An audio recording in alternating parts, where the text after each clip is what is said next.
Welcome back, everyone. So, we will discuss part of HCI. So, we will dig deep on related articles or related concepts with that.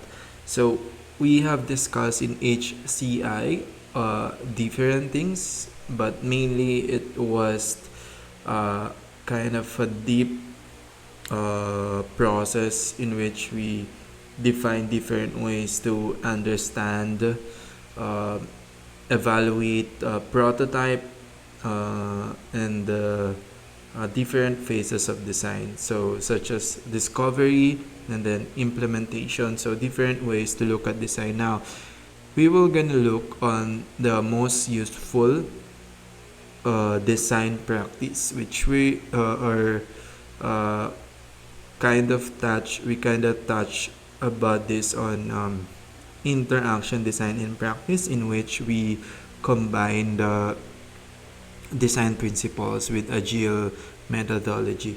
Now, this is particular to a design that needs an immediate result, because like what we've discussed in the previous video, that or for implementing design chapter or interaction design in practice, is that there is a disadvantage in ramping up your design or making it quick, because just a research for ethnography could take a while, more than that's usually more than a month. Now, if we're looking to design in a month, we're gonna use this process. So here we will gonna discuss the four phases. There is another two which we'll discuss in the next video, which is the prototype and validate phase. So we will start with understand phase. So lightning talks. So these are the methods that you can use to actually implement what we have discussed in the previous videos. Plan and set up lightning talks before your design sprint begins. Depending on your goals or deliverables, you may spend up to half a day on these talks. After all lightning talks are finished, hold a HMW sharing session to capture and share all the opportunities your team has come up with. Each lightning talk should last 10 to 15 minutes. Topic should cover the business goals, research, and a technology review, if relevant, and as well as anything else that may be pertinent to your challenge, such as legal consideration, material reviews, or competitive analysis. Subjects vary depending on your industry or field. So this will take half a day at least, because you're talking different sides of the business. So the user research, which we have discussed, and then you usually allow each person to talk for at least 10 to 15 minutes to discuss anything relevant with the business goals. First, determine which topics are relevant for your challenge, and then identify speakers from your team for each topic and explain the scope and length for their presentation, which is 10 to 15 minutes. Consider creating a slide template for speakers to use and incorporating the content into your design sprint slides. Follow up with each presenter to be sure that they are prepared in time. So, here's the things that you can do. You can create a slide template for the speakers for them to incorporate, and then make sure that they are aligned with the topic or the content, because too often if you have this large group, it's so easy to get out of the topic. Then follow up with the presenter to be sure they are prepared after they have discussed their topic, which is they only have 10 to 15 minutes. So HMW sharing and affinity mapping. Affinity mapping is a design sprint method that frequently follows lightning talks and is used to categorize HMW sticky notes into themes. Remind everyone that HMWs are intended to look for opportunities, not problems or solutions. So HMW is basically reframing problems. into a positive one. So give each person 3 minutes to finish, so they're encouraged to be concise. Team members can write down more HMW notes in that 3 minutes if they get inspired by what others share. So after they write the HMW and then put that in affinity. So we have discussed affinity, but we will gonna discuss it again here. Basically, it's just a way to organize our thoughts so that we can be clear on our main goals. So keep mapping until you are satisfied that there are enough ideas in each category or theme. And then don't forget to include miscellaneous, because there should be, or there will be, miscellaneous. How might we? So these are the notes that you're gonna put in affinity diagram. The how might we or HMW method is an essential design sprint methodology. At Google, we use it to capture opportunities during lightning talks and throughout the understand phase. It's important to explain to your team how the HMW process works before lightning talks begin. So HMW, how, guides team members to believe the answer is out there. Might, lets team member know their HMW statement might or might not work, and either possibility is okay. We, reminds team members that the design sprint is about teamwork and building on each other's ideas. Encourage your team to come up with as many HMW notes as they can with as little as self-editing as possible. Aim for quantity over perfection. So here, you're aiming for quantity. So yeah, there is limit or 3 minutes limit to write this down, but like what we've said in affinity, there is an option to write again if the member was inspired by the other. Okay, so you could balance it. Let's say you have like, you provided 3 minutes, you could provide another 3 minutes, and then another 3 minutes, up to 3 or 5 maximum, because otherwise it will take you forever, right? Because there's a lot of idea. User journey mapping. This maps out a user's experience step by step as they encounter your problem space or interact with your product, and is often for a specific type of user.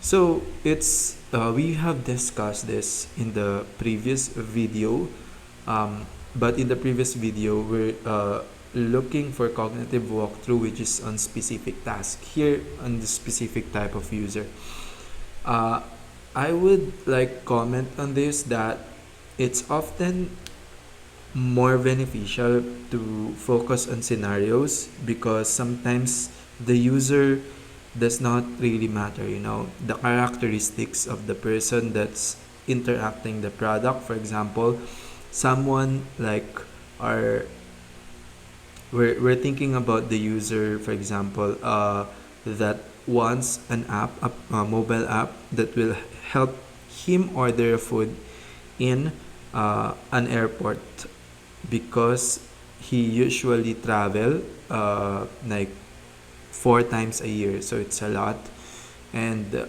he doesn't have time. So for example, that's the user. So he needs an app. We determine the scenario that he is having an issue with traveling. Now that person could be the same, could be like he can travel with his wife on his second, like or in his subsequent or other trips, and with 2 other children, or like someone that has disabled. Look, it's the same user, right? But and it's the same scenario as well, but it doesn't like the user doesn't matter, the characteristic of user, because the scenario is what matter. If he does that, he still have the same issue. The scenario would be if, like, for example, he includes his baby and disabled like nephew, then the scenario would be different, but it's still the same user. So yeah, I think we'll dig deep on that on the next video. But yeah, for this user journey mapping, if you're doing a design sprint for a new product or you are in the early stage of the product cycle, you may want to explore a certain use case for your product and start your journey map with the user's initial entry point into that use case. So you may start this with the initial entry point. If you have an existing product and are further along in cycle, you may start your journey map when the user is first introduced to your product, when they're searching for your product, or when they're onboarding or setting up an account.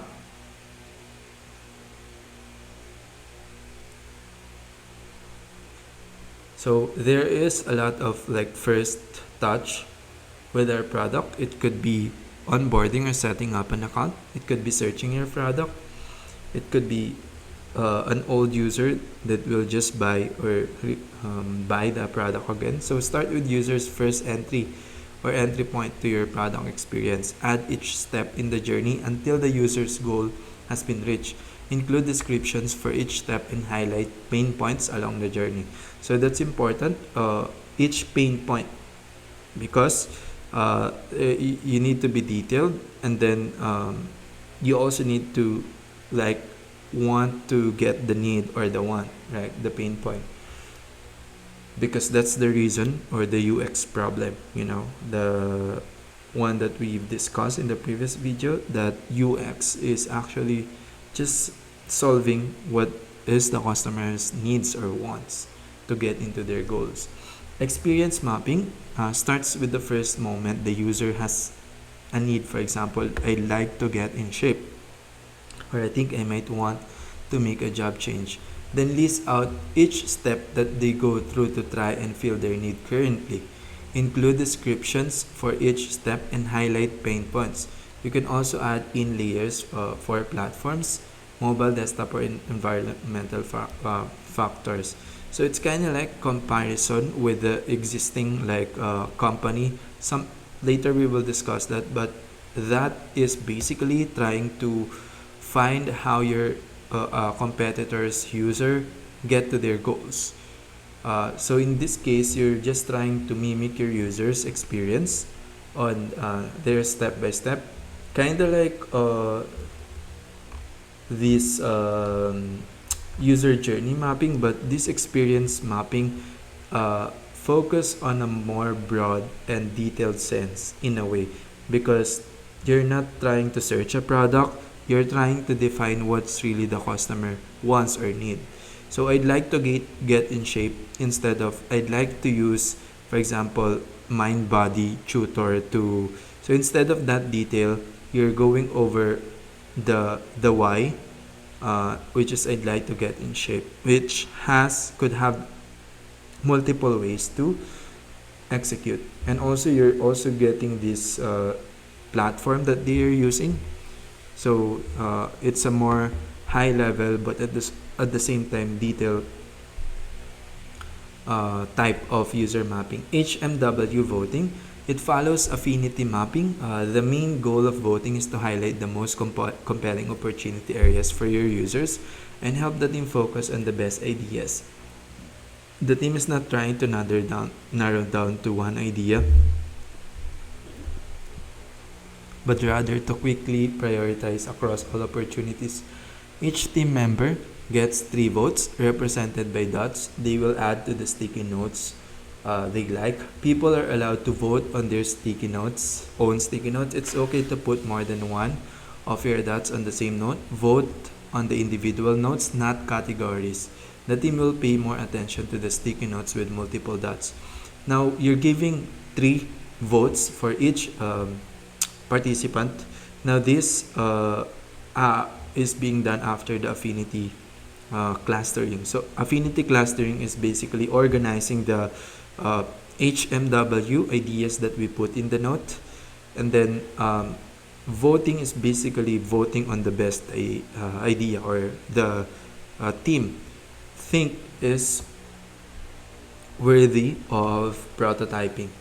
User interviews. 2 other similar interviews type to consider for your design sprint are expert interviews and stakeholder interviews. For example, if you are working on a new project on digital watches, you might want to know how people currently keep track of time. what do they use, what do they like, what is a pain point. So we dig deep on this in the previous video, but this is how it's being done on design sprint. So expert and stakeholders interviews. So an expert could be a stakeholder, but we focus specifically with expert, kind of like a user or UX researcher or UX expert in the cognitive walkthrough and heuristics. Now craft a strong introduction for the user to clarify the context of the interview. Now this is important. In all of these parts, we always begin with the first, the topic or the point of the issue. Kind of like when making a paragraph, you know that you made a good paragraph if it focused on one point. So it's the same here, because it's so easy to get away with the topic. Ask about their likes and dislikes. Ask questions that will elicit user stories rather than yes or no's. Make sure 2/3 of interviews devoted to the user talking with your team listening. So another thing that we've learned here, or we've not learned in the previous video, or rather we've not emphasized, is that the conscious act of finding the user stories on the interview and making sure you're listening most of the time. Empathy building exercise. For example, if the design sprint is for mobile app, the team might use the app to complete a specific task. Then the team reflects on their experience in writing, paying particular attention to any points encountered as well as any moments of delight. So you're looking for like critical incident analysis here, and you're doing the review itself. So you set aside 30 minutes, choose a critical task for your product, complete the task, and record observations. Then share observation with the larger group. So the key here with all of this again, is we start with the main topic, and then after, we usually like share observation with others to achieve those principle of triangulation that we defined in the previous video. Abstract laddering. Laddering is a way of reconsidering a problem statement by broadening or narrowing its focus. Moving up to the ladder by asking why allows you to expand the scope of your inquiry. On the other hand, when your scope is broad that you don't even know how to get started, moving down the ladder helps to tighten your focus. So how helps us to tighten the focus if we are unfocused? And then why helps us to broaden the ideas. So this why is usually useful at the start of the planning, and then this how is useful for the middle to latter part of the design. So let's say you've already defended your thesis. It was approved by the professor. You've asked the why already. You generated the idea. Now it's time for you to ask how. How can you do this and that, right? So that's how you create a thesis. So in a way, we're learning how to create a thesis. Also in Mortimer J. Adler. So just to throw it out there, that for Mortimer Adler, he talks about at the end of his book, How to Read a Book, is that the highest level of thinking is actually creating a thesis, because when you're creating thesis, you're getting multiple information from multiple sources and trying to synthesize that, and then trying to discover new information that will emerge from that research. So another way or to understand in the understand phase is rose, thorn, and bud. So rose, thorn, bud is a technique for identifying things as positive, negative, or having potential. American Boy Scouts are routinely encouraged to identify one positive experience, one negative experience, and one new goal or insight, bud.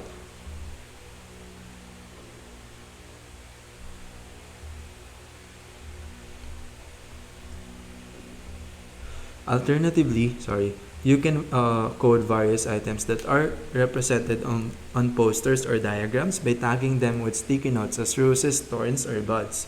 In all cases, the use of different colors for each note helps you see and consider emergent patterns later on. So another thing or thing that with color is that it used to organize our thoughts. So we will differentiate rose, thorn, and bud with color. So again, color are used to organize, not to beautify or make it beautiful. So here we focus on finding positive, negative, and a new goal or insight from that. So this is another way. You can do that after you create this affinity diagram here.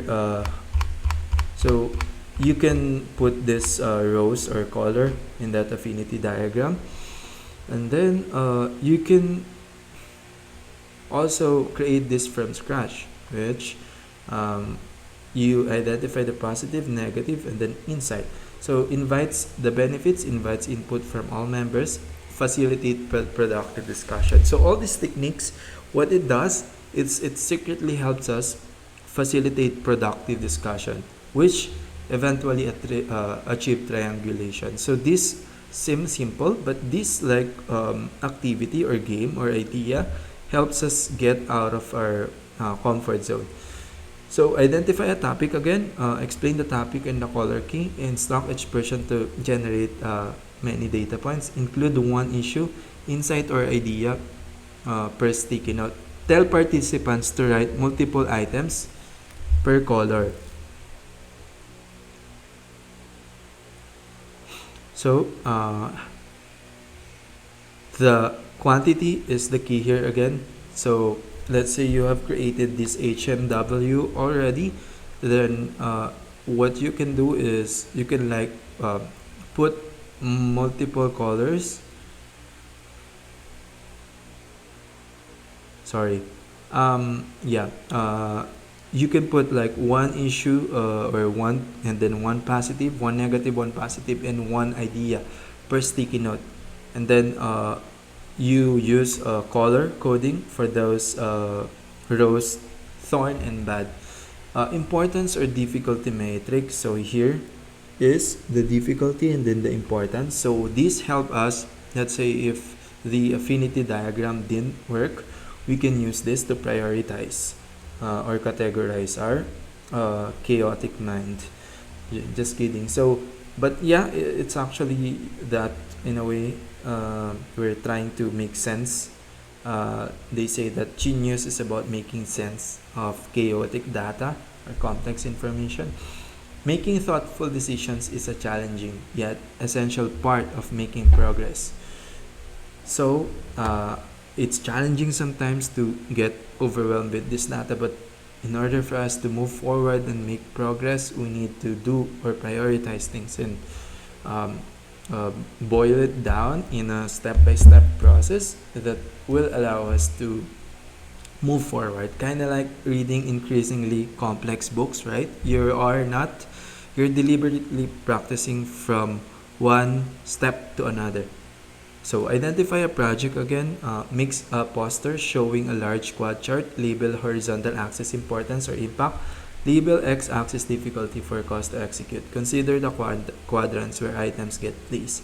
Look for related groupings and set priorities. So again, after you create that, just like in Affinity, you categorize it. Round robin. As an ideation method, round robin is a superb way to get small team of people to create a collection of atypical ideas around a particular challenge. Because it requires that participants inherit and build upon each other's ideas. As you inherit another's idea, think critically about what you're given, but don't let it limit your thinking. The best results is a set of ideas that no single person could have imagined on her own. First, identify a design challenge in need of fresh ideas. Make a worksheet folded into 4 parts. Instruct each person to write down the problem. Ask them to write down an unconventional solution and instruct everyone to pass each other to the left. Ask them to write the reason why the proposal will fail and instruct everyone to pass each worksheet again. Ask them to write down a way to resolve the critique. So this, we find a negative and then we find a positive, just like in Rose Thorn. But the difference about this is that we're trying to create an idea bigger than our own. So we're trying to like stand on the shoulder of the giant, or stand on the shoulder of our team members, so that the idea is like combination of our idea. So it's 4 parts, which we will like do this the round robin, or we will round these notes uh, um, 4 times until we get to this great idea. So visualize the vote. Harnessing a group's collective intelligence is not always easy. For instance, when using it to pick the best solution among many, you can give everyone a token to cast a single vote. Or if you need to consider details or prioritize a subset of alternatives, give everyone multiple voting tokens. You can also provide different types of indicators to address different issues. Highest priority, best opportunities. Whatever the need, voting provides a quick catalyst for discussion, moving a project toward realization. First, identify the subject of your polling activity. Give each reviewer sticky notes as voting tokens, 1 token to cast an overall vote, and 2 tokens to cast as detailed votes. Use a different color sticky note for detailed votes. Announce the criteria for voting. Have presenters describe each concept. Instruct everyone to vote simultaneously. Tally the votes. Invite discussion of what people voted for, why. Again, we need the subject. And then another thing that I will add here is that aside from introduction and then the summarization through discussion, that is similar to all of this, is that it also tests the idea based on how it meet a certain business goals. Kind of like in the subject, but kind of like it's in evaluation part, right? So yeah, so I think that's where that's a useful information about its similarities for us to better remember this. Okay, so the purpose of this is to achieve again or to facilitate the discussion, and at the same time to get a triangulation of the idea most prevalent with the group. Job stories. The idea behind jobs is that people hire products to get some sort of job done. Written from the customer's perspective, the format for a job story is when blank, I want to blank so I can blank. When refers to the concept, I want to elaborate on the motivation so I can refers to the desired outcome. First, get someone on the team to share the customer perspective, or the main problem we're trying to solve, and then individually write down job stories in the format. When blank, I want to blank so I can write 1 job story per sticky note. So here, instead of H and W, we're using this job done, which could be more useful when we are determining the customer's problem, right? But again, it starts with the customer problem or the subject. Again, stick them on the whiteboard. Categorize job stories into teams, removing duplicates. So another thing with this that is not as present in the affinity diagram, or it's not present really, because affinity, like, you're trying to get a miscellaneous as well. You're trying to get as many ideas, but here you're categorizing the idea and then removing the duplicates. So you're trying to clean it, which we have discussed is important in this cognitive or human to computer interaction. So the iceberg canvas. So the main purpose of this is to look for like long-term implication of your product aside from that immediate impact to the customer. So let's say you want to create a product but it will harm the climate, right? it will not be effective long term. So if you're understanding the customer problem and want to solve it long term, you use this type of method. So ideate first, start by filling in your value proposition with canvas with the same colored sticky note. For illustrative purposes, let's start with yellow. We use Peter J. Thompson's modified version of value proposition canvas. Using different colored sticky notes, start flipping each above the iceberg yellow sticky note to its below iceberg counterpart. This means scrutinizing each yellow sticky note and noting down on different colored sticky notes.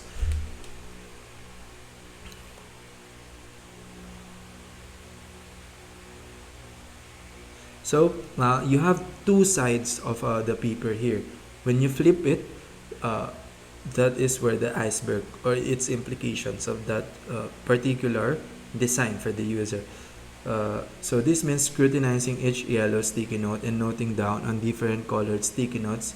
It's below the iceberg implication. So you're trying to see what would this affect long term on our climate, on our habits, etc.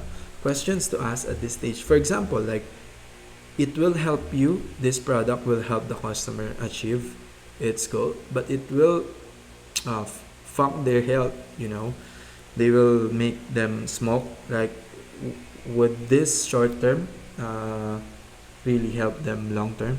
Right? Maybe not. Question to ask as at this stage could include: what is the potential positive or negative impact of sticky note on the individual, people, and society? What are some trickle down effects? What is the longer term effect on the economy, society, and environment? Here, you can filter each below the iceberg sticky note into 3 layers and use corresponding color to denote them. So here's street congestion, that's the long-term implication. Free up time to do other things. For green, that's the value we provide to the customer. Neighborhood supermarket losing business, so that's a secondary effect. Synthesize, bring in the iceberg canvas for synthesis. First, look at your tip of the iceberg, yellow sticky notes on your existing value proposition canvas, and transfer the most pertinent and resonance ones onto the iceberg canvas. Paste them onto the corresponding quadrants above the waterline, either customer or product use. So here, large selection of restaurants, and then food now, food delivery.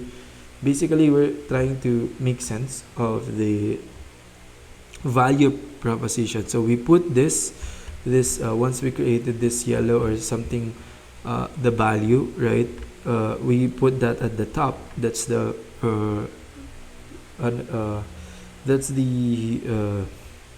value to the customer. However, the secondary implication are below the iceberg. So now that you have synthesized insights for above and below the iceberg, look at your canvas and try to briefly summarize each quadrant into themes. So after you did this, you summarize it just like in Affinity. And then part 3, conscious action. Now step back and think about the following. What has changed with this new lens? What is visible at the tip of the iceberg versus below? And what does this mean for your feature, product, or service? What social, organizational values are being manifest above and below the waterline? Which ones have been neglected and why? Wrap up, capturing what actions you will take as a group. Ideation, generate new conscious design concepts. Further investigation, research. So again, we determine a topic and then we wrap up with the team member.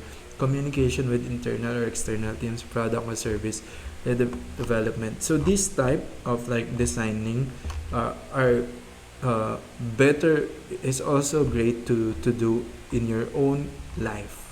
What is your plan long term? Like, does that job help you like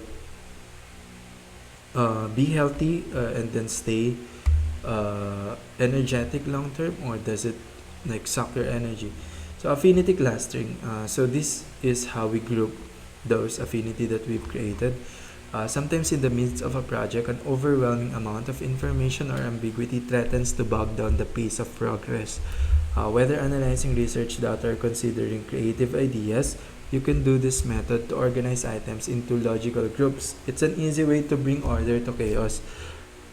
Patterns are revealed when teams sort items based on perceived similarity, defining commonalities that are inherent but not necessarily obvious.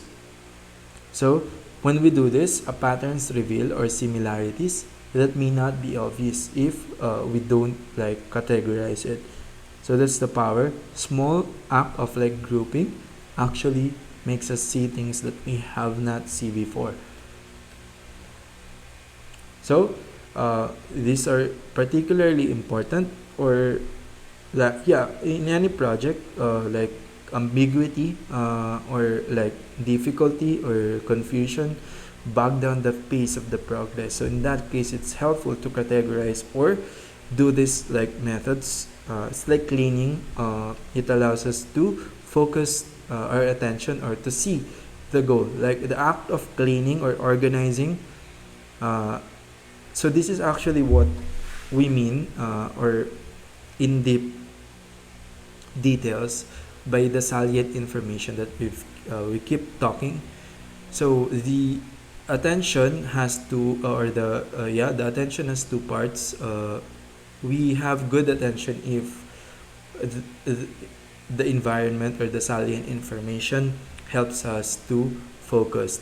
But at the same time, if we clean our environment and organize, we often see what we need to focus, because again, most of the issue is that, or the issue of attention is that we don't know what to focus in the first place.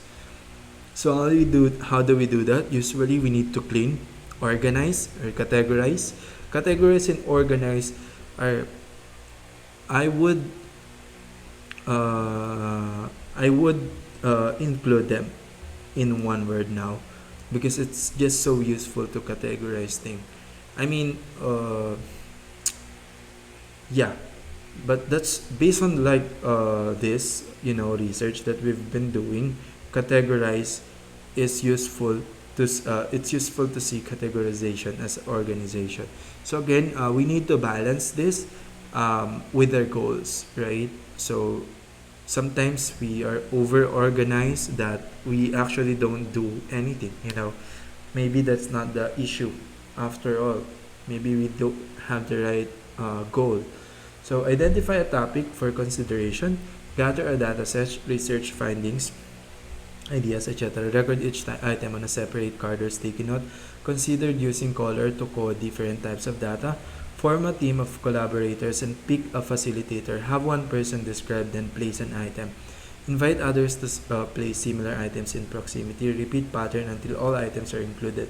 Discuss and rearrange items as grouping emerge. Look for opportunities to create subgroupings. Label the clusters that finally take shape. Don't label clusters too early. Too early they may ship. So that's the caveat. We shouldn't label it too early, because it may not be the representation of the whole pattern. So integrated data thinking, it allows team to utilize both qualitative and quantitative data towards answering mission critical optimization and discovery level questions.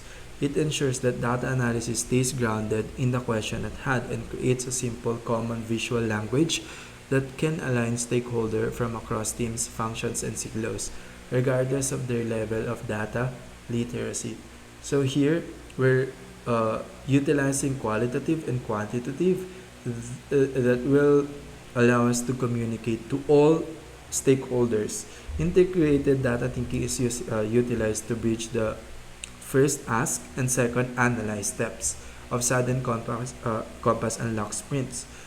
By starting with a question, not a dataset or a methodology, integrated data thinking ensures that the data acquired and analyzed in subsequent step is actually well suited to answer the question at the heart of the sprint. The components of integrated data thinking framework: unknown.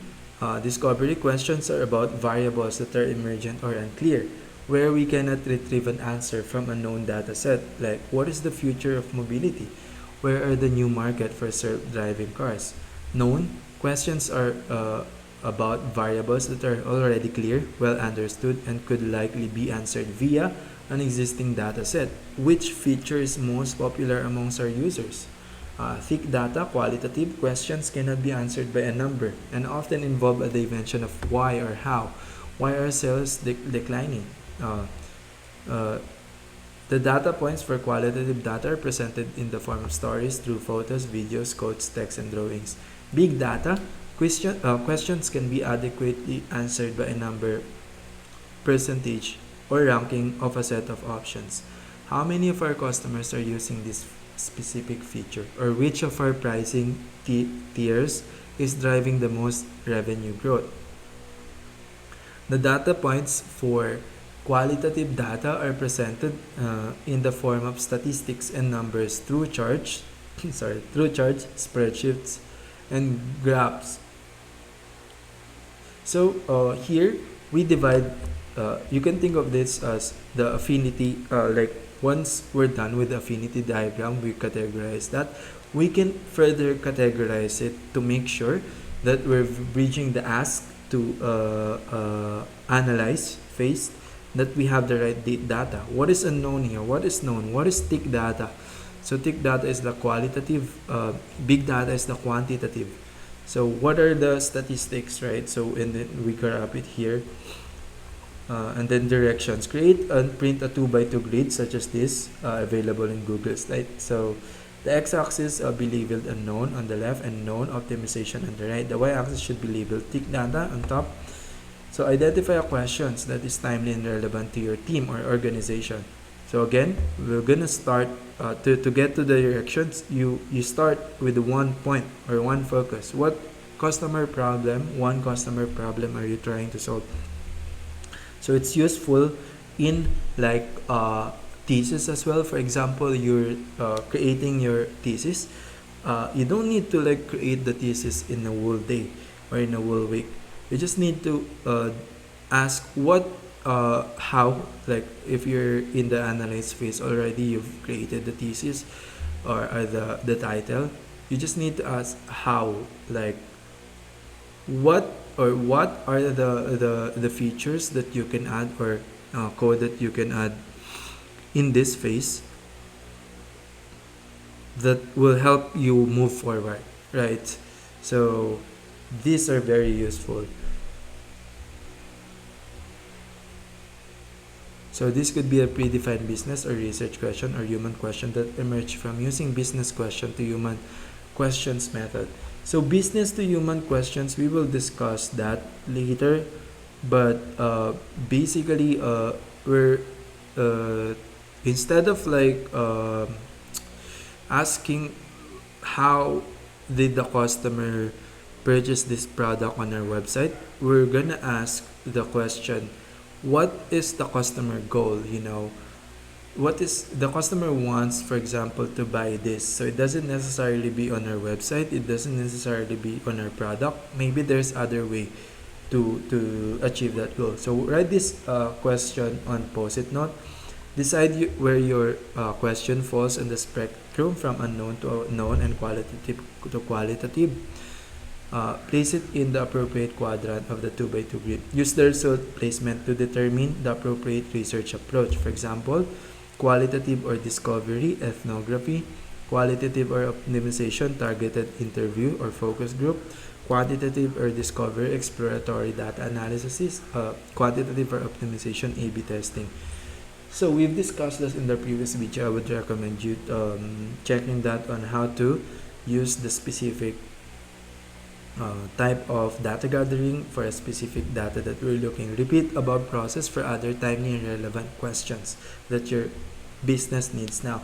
Doing so can help identify areas where critical questions not currently being asked. For example, many organizations overly rely on questions that fall into the quantitative optimizations quadrant. Now, business to human questions. The step outlined below describe how a small team, ideally 2 to 5 people, can work together to generate a broad set of potential human questions based on a single business question. So here, we need 2 to 5 to work on human questions, right? Business to human question is utilized as a method in a first step ask of sudden compass unlocks sprint practice. By starting with this business question, the sprint is set up to stay close to the business needs through each subsequent step while leaving room to explore new customer-centric solutions.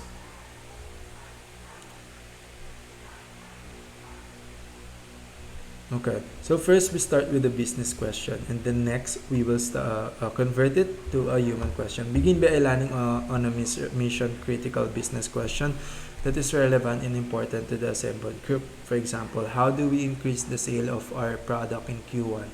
How do we expand into new market? Write down business question on a sticky note and place it in a shared visible space such as the wall or a whiteboard. Working individually and using sticky notes, spend 5 minutes writing out as many human questions as you can, one sticky note per human question. Allow each participant to place their human question post-it notes. So basically, you will write as many human questions in 5 minutes. So quantity over quality. Allow each participant to place their human questions notes one by one in a shared centralized location such as whiteboard, leading each one aloud as they go. Similar or identical human questions can be clustered together. Using a decision-making method such as dot voting, identify an ordered set of human questions that participants believe is most likely to uncover something genuinely new and previously unknown or poorly understood. So because you're not asking a business questions, you're asking like in terms of human on what they actually want to achieve. You're generating multiple ways to do that. And if you include your team members and voting on what's the best question to generate that new path, allows or unlock creativity. Commit to a single human question as a starting point and co-create a time box plan to answer this question to the best of group's ability. Use the integrated data thinking method to identify appropriate research methodologies for the human question at hand. So what's the appropriate method for that data gathering? We've discussed that in the video and in this integrated. And also another way to quickly like get into the topic is the one point approach or the customer problems immediately. So CPI we can make. So I mean, what's the customer problem that we shall resolve immediately, or the most critical? So define success metrics and signals. So these are the define phase here of this design sprint. Success and metric signals. So does the team have agreed upon success metrics or signals? If yes, remind everyone of the goals. If not, use this time to list and agree on success metrics and signals. Goals, start by thinking about the big picture. What are you trying to help users do? What problems are you trying to solve? Signal, next, consider what change in user behavior or opinion would indicate you have been successful in your goals. There may be multiple signals for each of your goals. Metric, finally, determine how to measure the size of any change in user behavior or opinion. This could be through surveys or log analysis. Adoption, goal, users start using SmartPay to pay their bills. Metric, proportion of clicks on action to pay that result in a paid bill. Signal, user click on the action to pay. So how do you get this? We use analytics, data analytics. So metrics. So there's another way to define in defined phase. So goal, signal, metrics. GSM, design principles. So the principles your team select should be succinct but specific. For example, many products are efficient, but few are effortless. Here are several good design principles and supporting descriptions. Effortless makes the easy things easier and hard things possible. Insightful uses multiple sources and signals to anticipate needs and suggest things that are surprisingly good. Kid-friendly, me-friendly, us-friendly, observant. Open to feedback, learns over time. Give the team 5 minutes to list as many principles as they can. Quantity over quality, one per sticky. Take 10 minutes to share and group the stickies. Take 10 minutes to vote and decide on the strongest principles to guide your project or product. Assign a team member to digitize the principles for further use in the validate phase of your sprint. During validate phase, test if users report the same words in describing your project or product. So here, as we can see, since we don't know, so this is a rare case where we don't know the introduction or the main point, then we will generate as many of them. And then the synthesizing, or we can think of this in the data analysis phase in the previous video, where we analyzing the data. So remember, analyzing data is more important than the data we gather itself, because data is everywhere, but the analysis we've done in the data makes a lot of difference. So here it is teaching us again the value of categorization or organization. So we organize that, and then the triangulation and letting everyone share their opinion.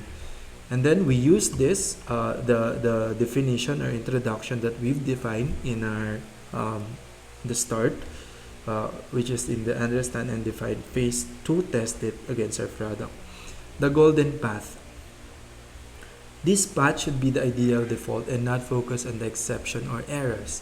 Think in terms of stories. This path should be easy and effortless. You may come across additional alternate path scenarios which are all valid optional outcomes. Prioritize the user central flow of the product, not the secondary flows. Some examples of red threads are creating an account, editing an order, updating your address. The naming of this concept can vary in different methodologies, but the central idea is the same. Knowing your product's ideal path will help you focus your work. So before, when we created like the user, user map, and the forgot what it's called, user map, oh my god, user journey map, and then experience mapping. So it's kind of related, but the difference of this is that we're trying to like get into the ideal path. So we're not trying to, for example, you have new users that set their first starting point is to set up an account on our website. We're not looking at that. We're looking at the most common tasks that the user do. For example, most of our customers are repeat customers. So what does that most customers do? They buy the product. So how do they buy the product? That is the ideal path. If the product already exists, list out the possible user stories for using the product. So another main thing to notice here is the user stories, kind of like what we have discovered in user interview. So in the case that you don't have a golden path yet, you should list as many user stories. If the product does not exist yet, sketch the ideal path through the new product as you understand it. Each step of each story should be on its own sticky note. Sticky note. Highlight the ideal path through the story. This is known as your golden path. So when getting the story, you need to highlight this ideal path. So let's say you're asked to present the story, you highlight that, like emphasize it, have a pause, or like anything that will help you emphasize that, put a different color, etc. Assign a team member to digitize the golden path for further use in your sprint.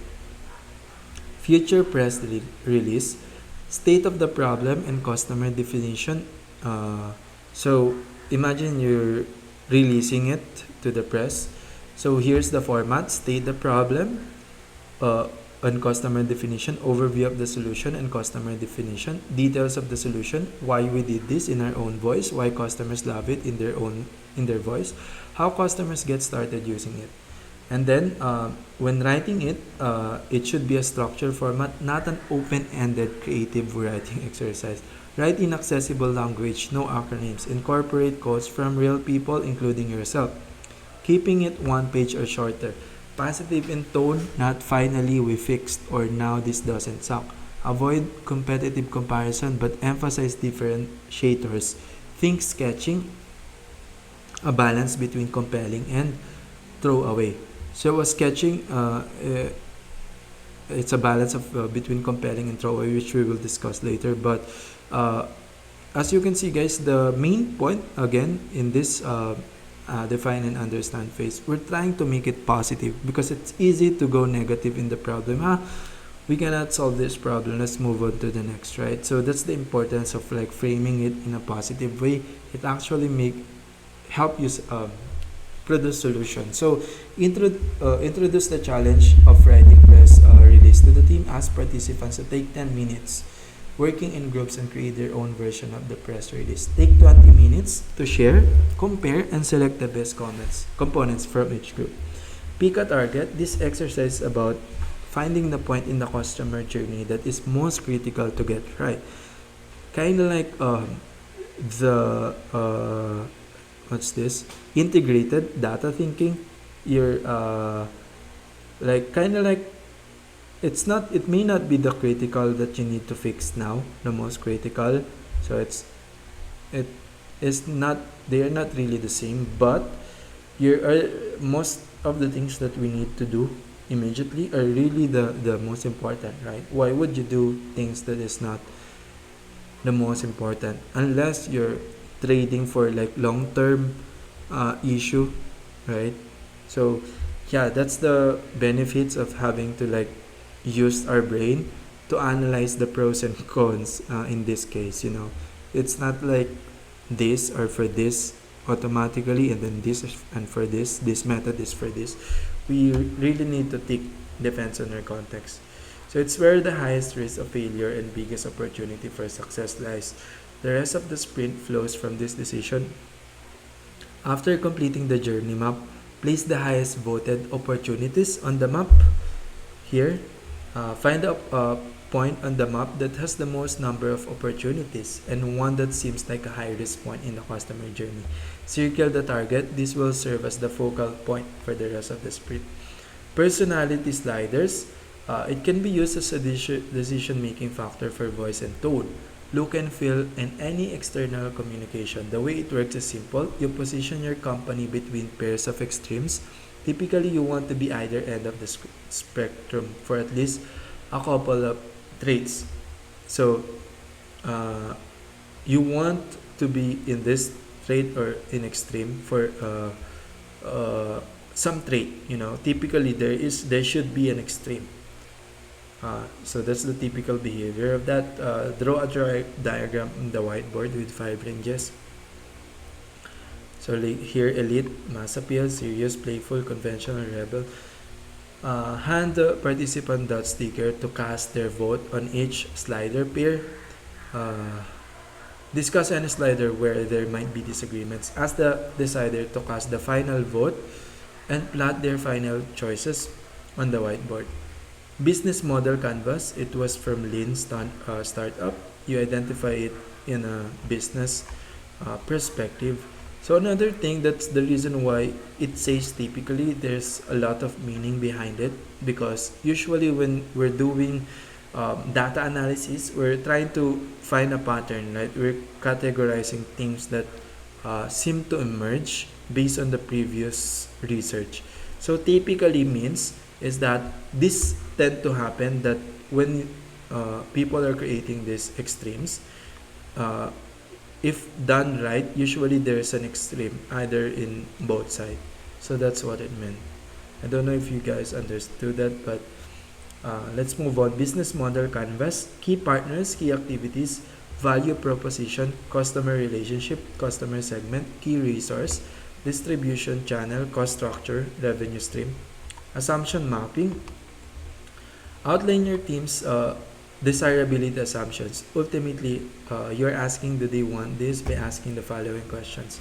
Your team's answer to this desirability assumption should be written on orange sticky notes. Who are the target customers for our solution? What problem do our customers want to solve? How do customers solve this problem today? Why can't our customers solve this problem today? What is the outcome our customer want to achieve? Why will our customers stop using their current solution? Outline your team's viability assumptions. Ultimately, the answer below asks, should we do this? Your team's answer to this viability assumption should be written on green sticky notes. Here, orange, you outline the team's desirability assumptions. So what is your team's desire? What's the assumption? And then here, you're checking it if it's actually feasible. What are main acquisition channel for obtaining new customers? How will our customers repeatedly use our solution? Why will our customers refer to us to new customers? How does this solution support our company vision? Who are primary competitors to our solution? How will our solution generate revenue? Outline your team's feasibility assumptions. Ultimately, the answer below asks, can we do this? Your team's answer to this feasibility assumption should be written on blue sticky notes. What are our biggest technical or engineering challenges? What are our biggest legal regulatory risks? What are internal governance or policy hurdles? Why does our leadership team supports this solution? Where does our finding for this solution come from? Why is our team uniquely positioned to win this? So here we're asking, can we do this? Here we're asking, should we do this? So here, like on team, we're asking if this is the right problem to be resolved. While here, can we actually do this based on our capability? Outline your team's other assumptions. Write these other assumptions on yellow sticky notes. What other assumptions are you making that, if proven false, will cause your solutions to fail? Create your map. Draw the horizontal axis first and map known versus unknown. Then draw the vertical axis, map and important versus unimportant. This will help prevent cognitive murder. So doing those actually help our cognitive brain to like make sense of things instead of keeping it everything. It's kind of like categorizing or knowing what is a goal, right? Just like affinity diagram and matrix. Map your assumptions. Next, map out the assumptions together as a team in a structured conversation. Why do you think this is known when I think it is unknown? Why do you believe this is important when I believe it is unimportant? So you're trying to debate if the members have disagreement with what is important. Assess the map you have created. The shared understanding through the mapping conversation is much more valuable than the map itself. So the shared understanding of you guys, like making sense of this through this, is more valuable than the map itself. So the map just help facilitate the understanding between you and your member. Now focus on the top right quadrant for near-term experimentation. Create evaluate experiments from these important and known assumptions. Check the top left quadrant against your existing plan, and are these important and known assumptions already accounted for in your plan? Defer commitment on the bottom left quadrant. Defer commitment on the bottom left quadrant. Sorry, where is that? Here. These known and unimportant assumptions can be explored after you've validated the top right quadrant. Create a list of exploratory experiments for future validation. These experiments should come from the bottom right quadrant. These unknown and unimportant assumptions can be proved later for future growth opportunities. Allow map to continue to grow past the confines of this exercise. This map is a living document and it's an iterative process. Take a snapshot every week to document how things have changed and what you've learned over time. So you're trying to create like a system, like a living document, but basically it looks like the matrix as well, which we have created. I forgot to capture the picture, but moving on, insights, questions, and ideas. Another part of define. It is a structured way to collaboratively analyze data points, IQI is performed after all data points, qualitative or quantitative, have been externalized and clustered using techniques such as affinity clustering. So these are being done after you've done the affinity clustering, matrix, kind of another way for you to like organize it. So organizing the organized so that you are more organized, Utilizing the IQI method after externalizing and clustering data points helps ensure that teams are not confusing data points with insights and provides teams with the opportunity to immerse themselves in a dataset before drawing conclusion from that dataset. This helps teams understand the difference between insights, patterns, and identified with the current dataset. Questions which are not answered by the current dataset, and ideas for new products, actions, or initiative which may be inspired by the current dataset but often require additional validation. IQI is utilized as a method in the third step, analyze of sudden compass unlock sprint practice. So it's in the third step of another like way to decide. So there's a lot of ways to design, but this we're discussing the most or the basics. Write all data points, qualitative or quantitative, on individual sticky notes. Be sure to write one data point per sticky note. At the completion of an affinity clustering exercise, gather sticky notes in 3 colors that were not used in the original exercise. Assign one color to each insights, questions, and ideas respectively. Working in a 10-minute time box, participants write up as many insights, questions, and ideas as they can, reading each one aloud as they place it next to the appropriate cluster in their shared workspace. Be sure that there is only one insight or question or idea per sticky note. If you feel that an insight or question or idea is miscategorized, call this out as soon as it's shared. The resulting conversation will help your team better understand and navigate assumptions, which could prove hugely impactful down the line. At the end of the time box, document the resulting insights, questions, and ideas in a central, physical, or digital location. If you would like, you can stack rank these ideas, questions, and insights respectively, using a decision-making method such as dot voting. For more complex debriefing of data points or to reincorporate emergent insights, teams may repeat the 10-minute time box as needed. So you can repeat it iteratively to boil down what's the insight, question, and idea. So here, the insight are basically patterns identified with the current affinity, questions which are not answered by that, and then ideas for new products, so which may be inspired by that resulting data. So that's what it meant. Consider everything at once. This starts with takeaways and inspirational quotes gathered in the understand phase. Research conducted in the field of psychology and decision making indicates that even if it seems odd to think about the results, this way there's strong evidence for the positive effect of considering everything at once. Create 4 quadrants on a whiteboard like the graphic shows above. Here, download, you have hunches, create your insight.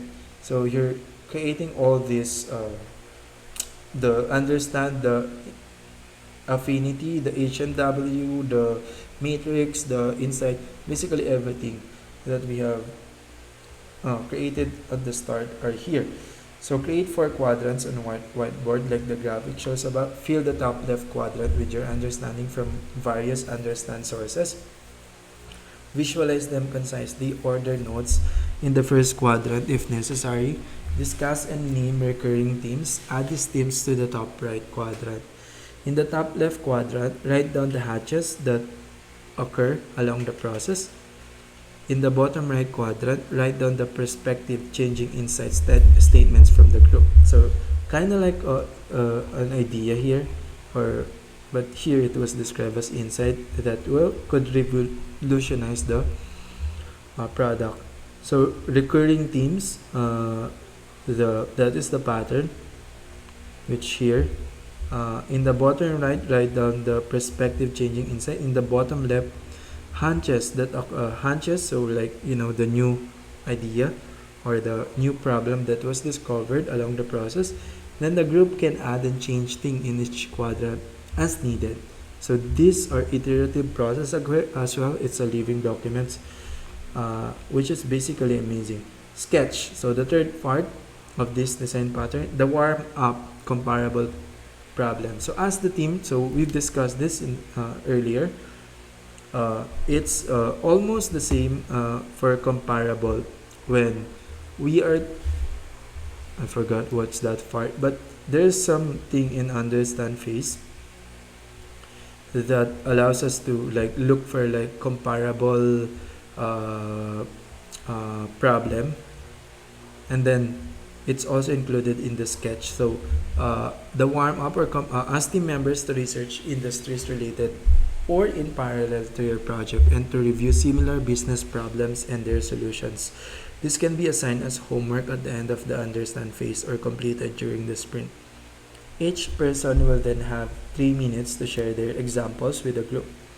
Boot up note-taking. Boot up note-taking is a sketch design sprint method that prepares the team for crazy eights or other sketch generating methodology. Take some time to review the goals, whiteboards, and everyone HMW. So here you're stepping back and just reviewing the ideas you wrote in Affinity.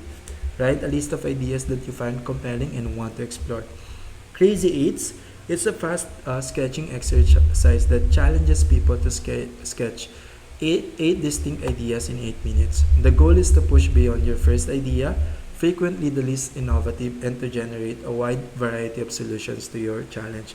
So once we have done the affinity diagram, we reflect on that.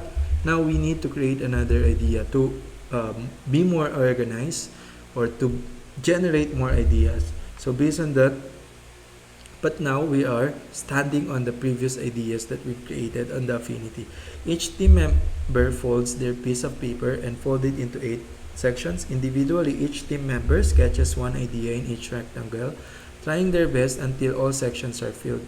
When the timer goes off, all pens are down.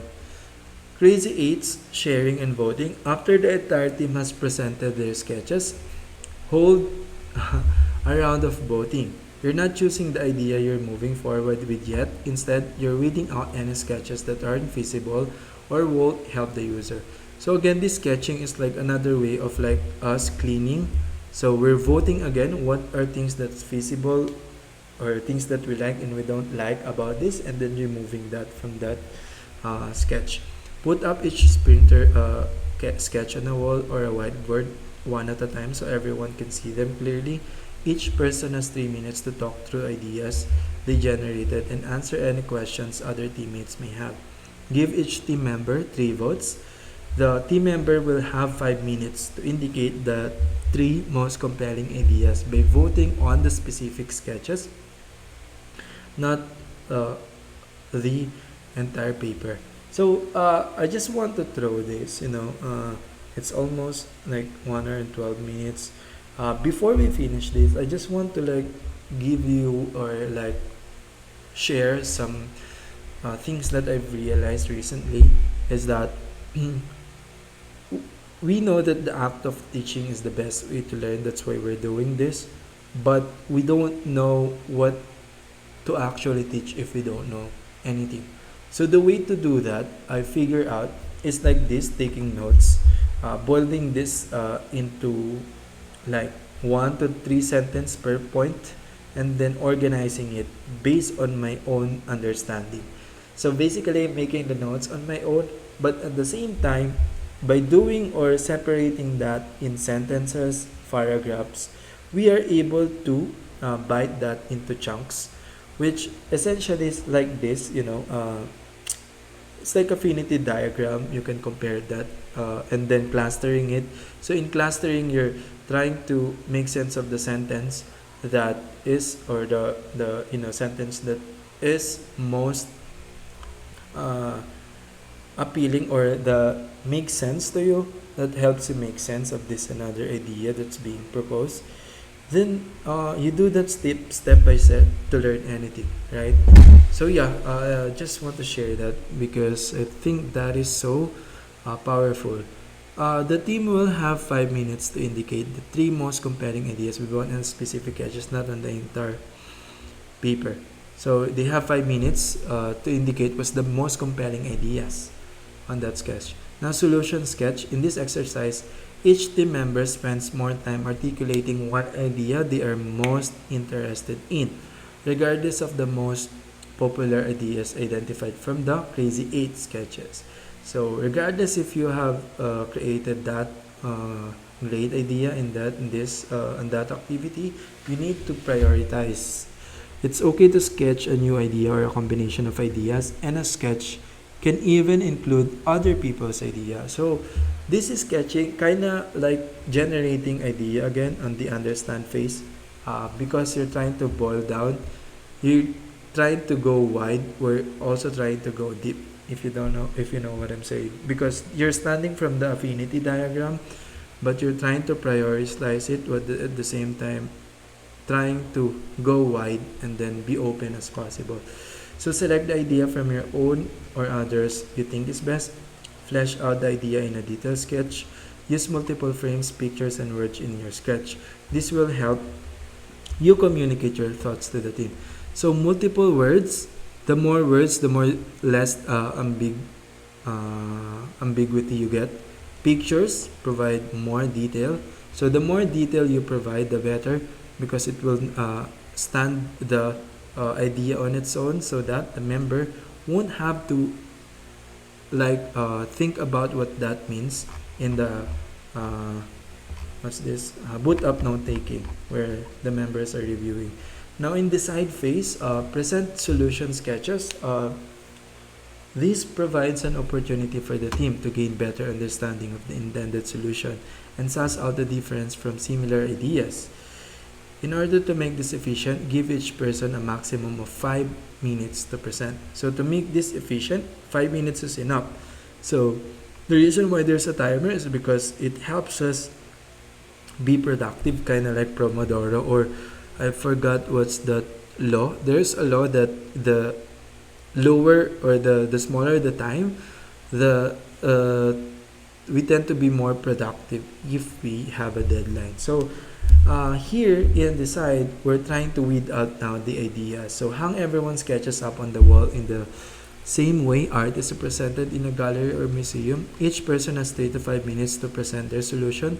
The team can ask or discuss details in the sketch that they have created in the previous sketch session. So now you have created ideas in this solution. So now, before on the understand phase, you're creating what's the problem, and then in defining, you're kind of like filtering what's the problem you need to solve in sketching, and at the same time you're also creating some solution on the problem. In sketching, you're now doing the solution part. In decide, you're actually in sketching, you're generating a multiple solution. In decide, you're doing that, you're providing multiple solution before we get to the prototype, right? So we're trying to pick on the solutions that is most applicable. Assumptions and sprint questions.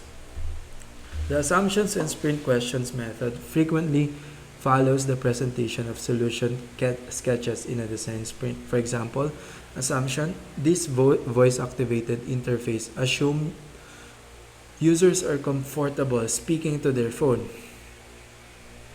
Question: do users feel comfortable speaking to their phone? So for example, you assume that this is the solution. This voice activated interface assumes you are comfortable. Now, do users feel comfortable speaking to your phone? Let's say you sketch that out into your solution, right? So you're trying to test the assumption of that solution before we get into prototype. After each person presents their solution sketch, list out the assumptions that are underlying the concepts. As a group, restate the assumption as question. So you need to do this as a group to achieve triangulation. List out the assumptions of the group, restate the assumptions as questions, and then prioritize the top 3 questions that the team would like to answer with the design sprint. That vote, we've discussed it. That vote is a design sprint method to achieve group consensus around a single idea to address the design sprint focus. Before voting begins, review the criteria for selecting an idea to prototype. It's helpful to remind the team of the business problem goal and deliverables, as well as success metrics and sprint questions. So because we're not on the understand phase, it's easy to forget what we are designing in the first place. So here is most important to remind the evaluation or the test or what is the actual goal, because we already have this solution, but this solution that to the problem that we have generated, we need it's helpful to remember what's the business goals to begin with. Each person has 3 minutes to present their solution. The team can ask question or discuss details in the sketch, review the business problem, goals, and success metrics so everyone knows what the voting criteria is, and remind the team this is a deciding vote. Give each team member 3 votes. Silent review. With this approach, each person hangs their sketch on the wall and the team spend 5 minutes reading and viewing the sketches silently. Then the facilitator holds a discussion of each sketch. For this method to be effective, it's important to give each team member enough time in the sketch phase to create well-articulated sketches that can stand on their own without explanation.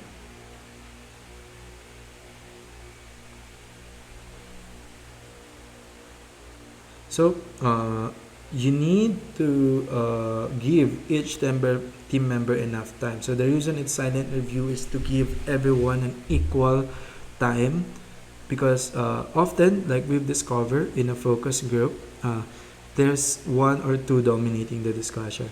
So these are important because it allows each team member to discuss their solution, to create a well-articulated that can stand on their own without explanation. Also, when providing their solution, they need to provide a detailed explanation, like there should be a picture or another words or sentence or paragraphs that remove ambiguity, to remove the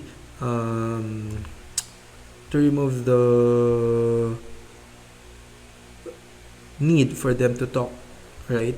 Because that would fire the discussion.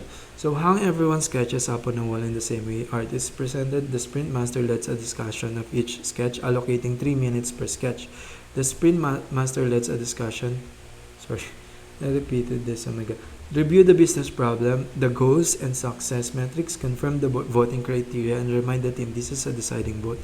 Give each team member 3 votes. Decision matrix is also important in decide phase. This is a useful method to deploy when the team is unable to reach a clear consensus with the dot vote.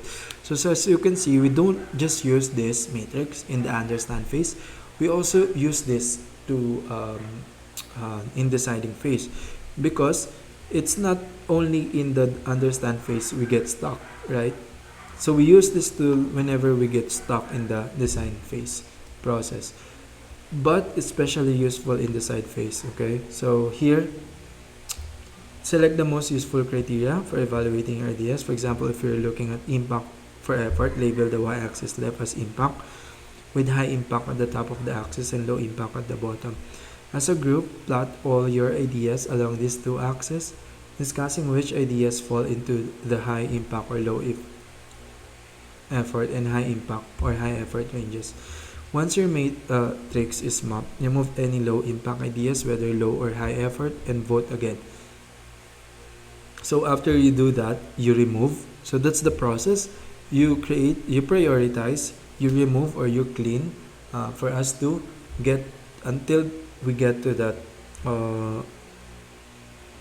one goal or clear goal.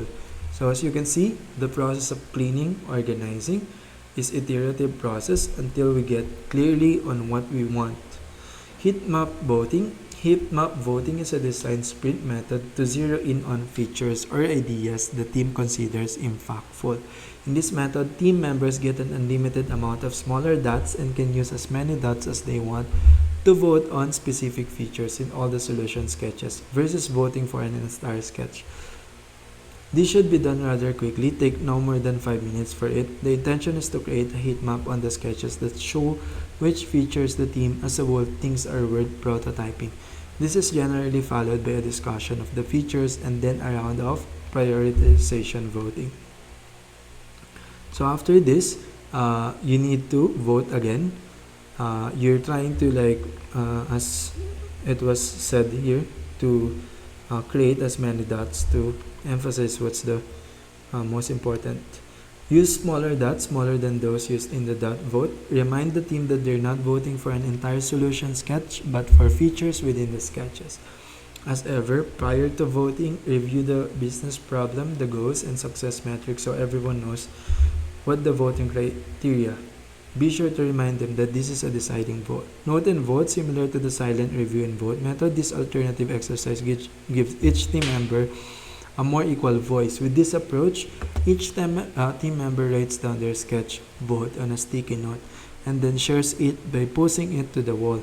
If there's still not a clear winner after the note and vote, you can go around the room and allow each person to call out their vote between the winning solutions. If there's still not a clear winner, the facilitator can help discuss where the disagreements are and help build consensus. Each team members writes down their vote on a sticky note. With this approach, each team member writes down their sketch vote on a sticky note and then shares it by posting it to the wall. If there's not a clear winner after the vote, a note and vote, you can go around the room and allow each person to call out their vote between the winning solution. If there's still not a clear winner, the facilitator can discuss where the disagreements are and help build consensus. Rumble all or all in one.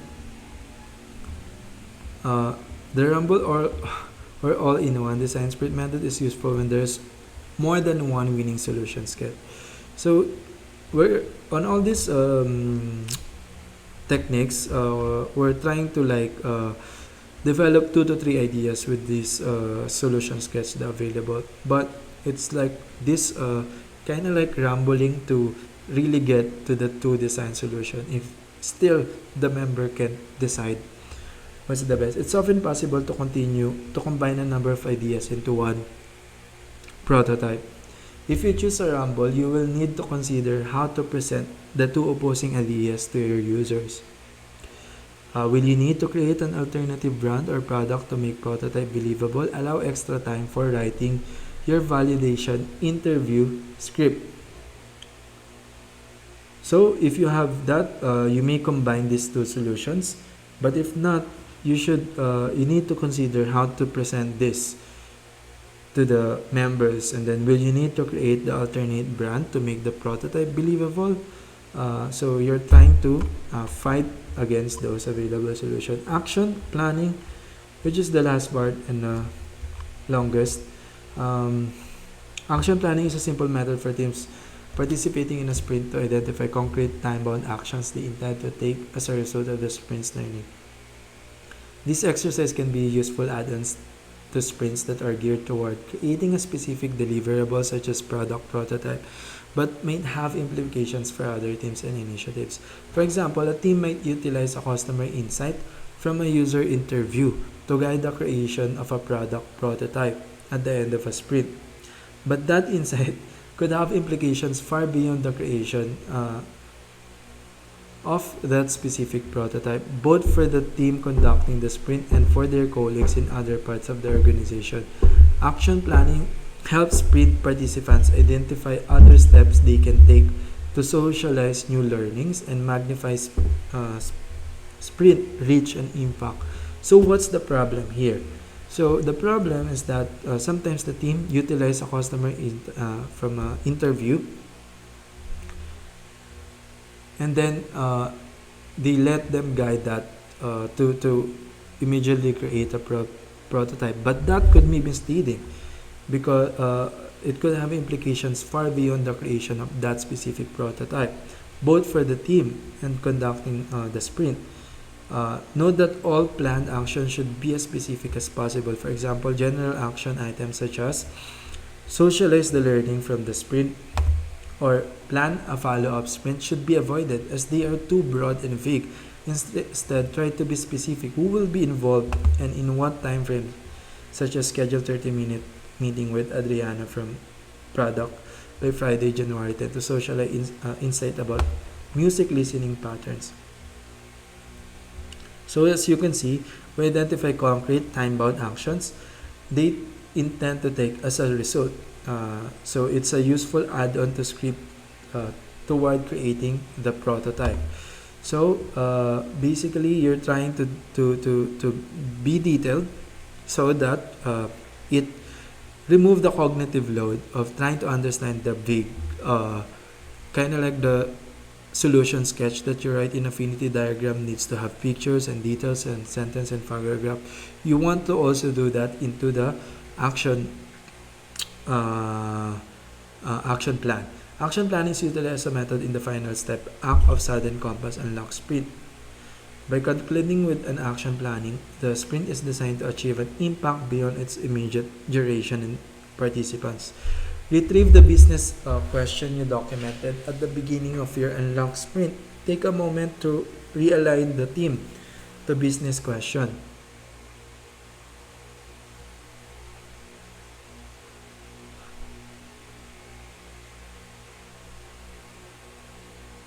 So in here, you retrieve the business question you get from the understand space and take a moment to realign the theme to this business question. Again, we're evaluating again or testing it against a specific business criteria. Working alone, write down 1 to 3 specific actions you could take to implement and socialize your learnings from the sprint towards answering your initial business question. Remember that each of these actions should include specific timeframes and specific stakeholders. Share insight about how customers use search bar with Abdul from the marketing team by EOD next Friday, January 12. Not socialize insights with product team. Pair up with somebody else who is participating in your sprint. This person is your accountability partner. Reviewing each other's actions items and create shared calendar and events for the dates specified on each action item. Creating shared calendar items is a simple step that reinforces future-facing accountability among sprint teams. When the shared calendar event is triggered, email your accountability partner with an update on your action item or to inquire about their action item. So as you can see, guys, we're just trying to make vocabulary to make this complex, like for example, creation of web application in this so detailed process so that it will avoid us to get cognitive overload. So this pairing, it helps us to take action, kind of like in the book